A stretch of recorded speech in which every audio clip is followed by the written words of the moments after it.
నువ్వే కదా శారద కూతురువి. త్వరలోనే నీకు చుక్కలు చూపిస్తాను. మీ అమ్మకి తగిన శాస్తి జరిగేలా చేస్తాను. మీరిద్దరూ నా భర్త నీడని కూడా తాకకుండా శాశ్వతంగా దూరం అయ్యేట్టు చేస్తాను. శ్రావ్య, నీ ధైర్యం చాలా మంది ఆడపిల్లలకి inspiration.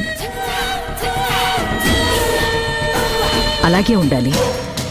I really like it. Thanks aunty. మీరేమంటున్నారో నాకు అర్థం కావడం లేదు శాంభవి గారు. మా శ్రావ్య ధైర్యం మీకు నచ్చడం ఏంటి? ఇన్స్పిరేషన్ ఏంటి? అసలు మా శ్రావ్య మీకెలా తెలుసు? ఏంటిదంతా? ఓ, మీ కోడలు చేసిన సాహసం మీకింకా తెలీదా? శ్రావ్య డేరింగ్గా రౌడీలతో ఫైట్ చేసి 2 ఆడవాళ్ళని కాపాడింది.